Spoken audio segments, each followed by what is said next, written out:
I'm writing this to no one. That feels right, given that it's about a woman who spent most of her adult life talking to people who weren't really listening. My mother's name is Roseanne, not Rose. She was particular about that in the early years, before she stopped being particular about things. There's a photograph of her from 1989. She's 23, sitting on the hood of a car that isn't hers, laughing at something outside the frame. She has the look of someone who expects to be surprised by her own life. I used to think that photograph was just a photograph. Now I understand its evidence. She met my father, Warren, that same year. He was finishing a business degree. She was 2 semesters from finishing her own, in education, because she wanted to teach. She told me once, only once, that she had been good at it. Her practicum supervisor had said she was a natural.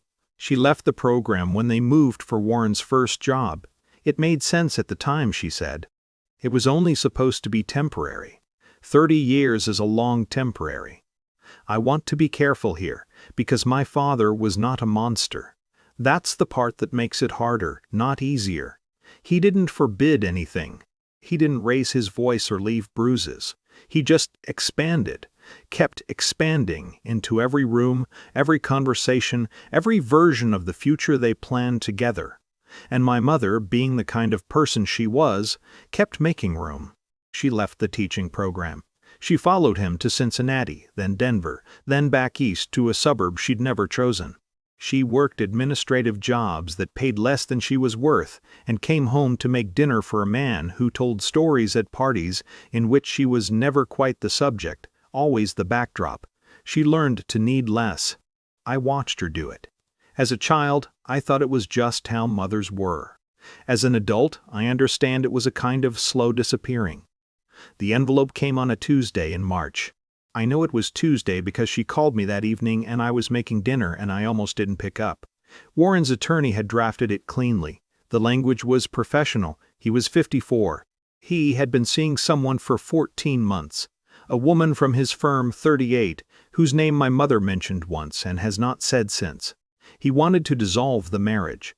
He had, apparently, already found an apartment. My mother read the letter alone at the kitchen table. The kitchen she had repainted 3 times over 30 years, always in colors Warren preferred. She sat there for a while. Then she called me. I expected crying. I had my responses ready. The anger on her behalf. The logistics of what comes next. The careful language of someone trying not to make a hard thing harder. What I did not expect was her voice. She sounded like the woman in the photograph. Not young. I don't mean that. I mean present. Like something that had been bracing for a long time had finally been allowed to stop. She said, "Lee, I think I'm going to be okay. I think I might actually be free." I didn't know what to do with that word. I still don't entirely. It carries too much weight. It means the marriage was a confinement, and I lived inside that marriage as a child. And that requires a kind of thinking I'm not finished with yet. But I heard it. I heard what it cost her to say it, and what it meant that she could. Her attorney requested a forensic accountant as part of the discovery process. 30 years of marriage, one income significantly supported by the other's logistical labor, documented career sacrifice, relocated multiple times for one partner's advancement. The settlement took 7 months to finalize. Warren did not fight it. His own attorney, I'm told, advised him not to. The number was significant. Not punitive, just accurate. 30 years of math, finally counted correctly. My mother lives alone now in a smaller house 2 towns over. She painted the front door a color she described as aggressively yellow, which made me laugh in a way I hadn't expected. She has started volunteering with a literacy program on Thursday mornings. She mentioned it casually, twice, in the way people mention things that matter more than they're letting on. I didn't push, I just listened. She is not healed. I want to be honest about that. There are phone calls where I can hear the grief underneath the okayness, the 30-year accumulation of a lie shaped around someone who has now left the room. Healing isn't linear and it isn't fast, and anyone who tells you otherwise is selling something. But she is present in her own life.